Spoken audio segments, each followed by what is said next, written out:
Okay, well, square seems like a long time ago, doesn't it now? And that's because it is. So, apologies for that. I've been really busy getting online tuition going, the weekly tutorials like the print one, backdrops, baby photography, garden photography, all those different ones. And also getting ready to welcome people back into the studio, which is where we are now. I've gained a little bit of space because I can't accommodate 6 people together in here anymore because of social distancing rules. So I've managed to bring in a sofa, which is a pretty nice place to sit and chill with a cup of tea sometimes. So it looks like quite a few of you enjoyed the challenge of shooting in the square format, and it's interesting how a simple change in the frame shape has affected so much. So if you think about a square, it's a perfectly balanced shape. It's a very strong geometrical shape that we relate to. We know it. It feels very familiar to us. And it's strong, it's symmetrical, and importantly, it's much more restricted in terms of space than a rectangle. So this affects how the eye moves around the frame. It can't move side to side like it can with a rectangle, and if you're shooting portrait wise, it can't move up and down as much. It's much more limited to the centre of that square, and the eye will typically tend to go around in a circle. Not always, but that's quite a common thing for it to do. There's a lot less space, so it can feel quite cluttered. If you include too many elements within that square format, it can feel very busy. So for that reason, simpler compositions tend to work really well. Fewer elements, more negative space. So, and for the same reason, black and white photography can seem very impactful. Take the colour out, have fewer elements, and you can have a really striking picture. And we'll see some examples of that, some really good examples in a moment. It's an opportunity to move on from the sort of tried and tested and quite safe rule of thirds that there's nothing wrong with it. We use it a lot and it works well. But within it doesn't tend to work as well within the square format. So this is an opportunity to look at diagonals, to look at leading lines, geometric shapes like more squares within the square, circles, triangles, etc., and also symmetry. So symmetry seems to be especially powerful in this very balanced and perfect shape of the square. So don't forget about the square as a compositional tool as we move forward onto different things. Think about cropping some of your images in your archive to square and see if it improves them. Does it make things clearer? Does it change how the image feels? But also think about purposely shooting for a square image as you go forward to develop your compositional skills.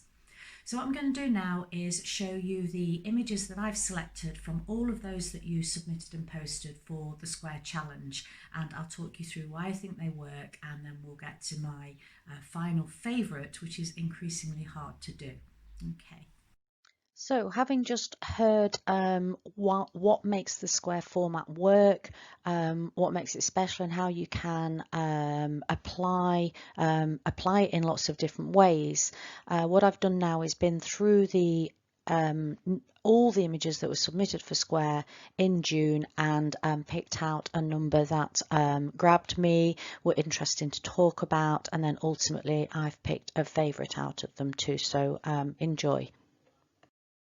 This first image by Charlotte Moss is a real cracker, isn't it? I feel as if it's got a really strong story of a dog at the beach. I mean, from that little that's included in this frame, in this tight square frame, you can still tell that this dog is at the beach, it's been in the water, and it is having the time of its life. So that's always important to me, that there is a story that interests you, it grabs you, and then not only that, it's very well captured, it's perfectly exposed, the shutter speed is absolutely spot on to freeze the movement, and you know, the whole thing about this image is movement, isn't it? She's frozen the movement, and you can feel that movement as well, and the dog's absolute delight. So it's correctly exposed, correctly focused, all the camera settings are fantastic, and it's got a really strong composition.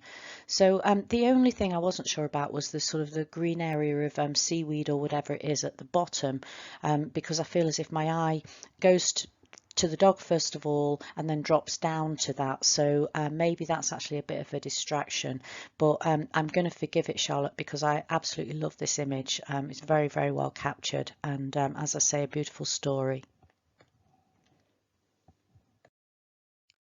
So this image by Chris Key for me demonstrates some of the points that I was making about the square format and how well it can work. So first of all, the black and white. I think in colour there would have been so many distractions in this image. There would have been greens and browns and greys, dappled warm light and things like that, that would perhaps have taken away from the horse. The horse in the foreground is obviously our subject. It's wandered into the road, and there's some other horses in the background there. And I just think that with all the colour it would have been really distracting, whereas it's actually quite powerful, and that horse is just stood there. It doesn't look like it's going anywhere, and it kind of looks quite reminiscent of lockdown and those quiet roads and everything to me as well. And then you've got that wonderful leading line of the road and the white markings on the road as well, taking you off to somewhere else. We don't know where. But it sort of speaks of loneliness, deserted, as, you know, almost as if the animals have taken over. So yeah, great image, Chris, really good, and great use of the square format. This image by Dusty Jackson, I think one of the things I really like about it is that there is no impact of mankind. I mean, maybe there is ones I'm not seeing, but you look at that and it could be sort of one of these prehistoric forests where, you know, you've got really moss covered boulder, you've got the very natural looking sort of land in between the rocks going back into the stream. So I really like that feel about it, and as a landscape goes, it's got great foreground interest, and then you've got the middle ground and background interest as well. I mean, it ticks all the boxes, Dusty. You've got the river leading off into the distance, and just the square format makes it be quite an intimate sort of tighter crop, doesn't it? And in this case, that just really works. It's just got depth, and I just really like it. I don't know if I'm struggling to talk about this one, but I do really like it. It had a big impact on me as soon as I saw it. Nicely exposed. You know, you probably would have had quite a dark area in the foreground and it's a bit brighter in the background, but it looks like you've dealt with that quite well. Yeah, good image, Dusty. In this photograph of a poppy by Emma Hayes, you've got a very strong, clear subject in that red poppy. What a pop of colour against all the very muted colours in the rest of it, and it's completely central, which again works really well within the square format. It commands your eye, and your eye doesn't really go elsewhere. It sort of, for me, it does sort of move around in a circle, taking in the lovely poppy seed heads around it. And I really like some of the very blurred images in the top half of the image, but the ones at the bottom, particularly the one right underneath the red poppy, I find that one a little bit distracting. I think it's quite bright and it's quite big, so that's my only criticism of this picture, Emma. I love the way you've edited it. You know, the feel in those greens and browns is really muted, and it works very well, and the delicacy of that poppy. So it's a very gentle, calm image with nice light. This is a bit of a showstopper flower, isn't it? And a showstopper image. The light is absolutely beautiful. I often say to people, when you're taking an image, if you go to photograph it and you are not gonna have a wow factor or a stop in your tracks or just something when the viewer looks at it, if they're going to look at it and sort of go, so what, or meh, you kind of have to say to yourself, why are you taking it? You know, it's not going to be any more than a snapshot for people, which, you know, is fine. Sometimes we need those memories, don't we, those quick memories. But if you're trying to really work on your photography and take images that have impact, then you're looking for great light, strong composition, to be technically right. And in this image, it is the light and those bold colours that really grab your attention, and you know, how delicate those flowers are, how amazing that purple is in the centre. So yeah, really nice image, Emma. I know that you had to collaborate with Lisa Rusco to edit out a very annoying poppy in the foreground, blurred poppy in the foreground, and in this instance it was really really well worth doing that, so well done. And then this image by the aforementioned Lisa Rusco of this bird of prey. I'm not going to try and name it. I'm so useless with knowing what species things are. But, you know, that strong beak, that steely gaze, and the beauty of all the details in those feathers. I mean, it's such an impressive looking bird, isn't it? And Lisa's got the composition spot on here. She's got the bird looking into the frame and a lot of negative space, and all that negative space does is make you look more at the bird. It draws attention to the bird itself. So I love the detail in it, Lisa. I love the strength of the bird and the simplicity of the composition. So it ticks all those boxes on how well a square format can work. And then this image by Nicola Robson, which I really like. It's again with that, what impact does an image have? This one makes you smile, doesn't it?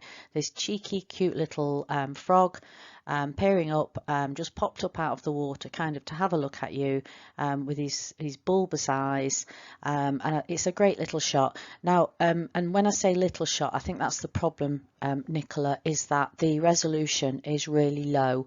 You've got a small image there, small file size uploaded to Facebook, and it's not doing that wonderful image any justice. So have a look at what size you're uploading to Facebook, and bear in mind that you can upload quite large images these days. It will take 4, 5, 6 megabyte images. Didn't used to, but it will now, and it won't take long to upload.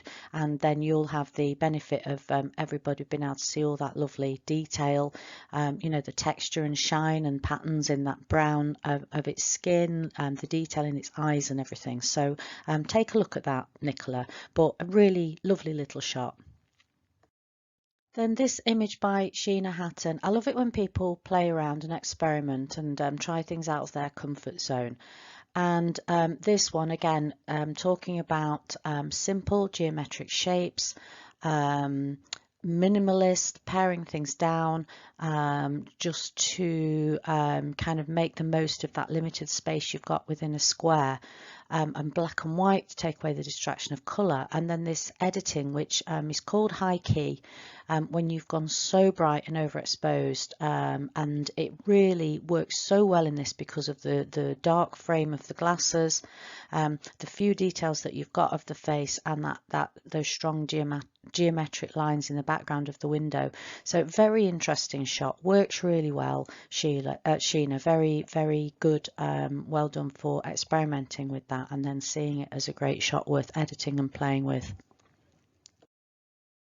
Sheena, you're on a roll this month, obviously, or last month as it were. Another really good shot. You submitted a few of these and I liked all of them, but I think this was my favourite. Again, talking about moving away from the rule of thirds and looking at other things. We've got diagonal lines leading from left to right. We've got repeating patterns, repeating colours, and it makes it an arresting special image. You know, it's not one that you just think, oh, it's just a keyboard. It's a really, really nice abstract, clever shot of a keyboard that, you know, I could imagine that being used by image libraries and things like that. So well done with that. Great shot, Sheena. Thomas Batsenwell, not at all jealous that he spends a good part of his life in much warmer climes. This is quite a clever image, really. I studied it at first and was kind of looking and thinking, is it it's just a building shot? But there's something more about it. I think it's a real slice of life in Spain, I think it is, isn't it, Thomas? And it meets that square format. It's a square building. You've got that square brightly coloured rug hanging over the balcony, and you've got the square unfinished gate at the front, which again is very reminiscent of when you go across to Spain and places like this where the building budgets have run out and lots of things never seem quite finished. And that very, you know, obvious we're in a hot country, and just like I say, a little slice of life in another country. So yeah, interesting image, Thomas. I liked it. Can always rely on Tina Cook to be having a go at absolutely everything, always willing to experiment, push the boundaries, try something new. Sometimes works, sometimes doesn't. She picks herself up and off she goes and does something else. And this one worked for me. It's a shame about the area at the top where, you know, I'm sure had Tina had more patience, or the person that was doing it, you know, had more patience with her, they could have probably done this again and again until the black frame, sorry, the square frame was held lower, and we didn't have that bit at the top of the image. But you know, I've included this one just to show you know, people experimenting. You know, it had that black and white again, making that a really powerful shot, and that playing about with movement and stuff. So yeah, very interesting image, Tina. Keep at it. Well done. I feel like I probably sound like a broken record now. Simplicity, diagonal lines, minimalist, few elements in the frame, abstract, not too many colours fighting for your attention in that small space. It just works, doesn't it? It doesn't make you go, wow, as some images might, but I think there's enough in it that it's a really pleasing and quite clever image, and maybe that's what you you know, you get from this one. It's funny how images work on different levels, and again, you know, this could easily sit as part of a series of pictures framed on a wall or in a photo book or whatever. So yeah, very interesting capture, Vicky, well spotted. And then here we have symmetry and simplicity in terms of very close crop, or close tight framing of a subject, very simple colours, repeating patterns and circles and shapes within this, and the textures, and we assume we're looking at some kind of wheel or farm equipment, and we've even got a bit of grass poking in there at the top to kind of give us that context. I think it's the striking colour as well, that vivid yellow. But yeah, just the way you framed it, completely symmetrical and balanced and everything, Vicky, and a real winner. You know, I don't mean winner of the category, sorry, but you know, in a real sort of good contender for being framed as a square shot. Well done. And then here is my favourite, by Ray Fung, symmetrical, quite a lot going on in it, but it all works for me, showing nature, well, how clever nature is. I mean, I'm always absolutely amazed.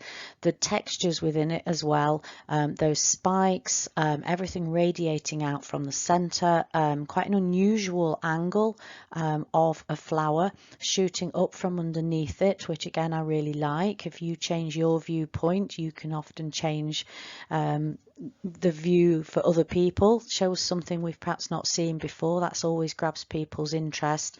And then of course, because Ray is shooting from up underneath the flower, he's got all that beautiful light in the background, all that bokeh, those circles of light all the way around. So, you know, had that been a busy background with a lot of detail in it, it would have ruined it. But as it is, it's sort of a really nice contrast, all those soft, smudgy circles versus the hard, spiky, linear kind of lines of the flower or the plant. So I really like that. Quite cleverly exposed, because it must have been a bit tricky. Could have been too dark underneath and too bright in the background, and you've nailed that, Ray. So yeah, that's my favourite shot for Square.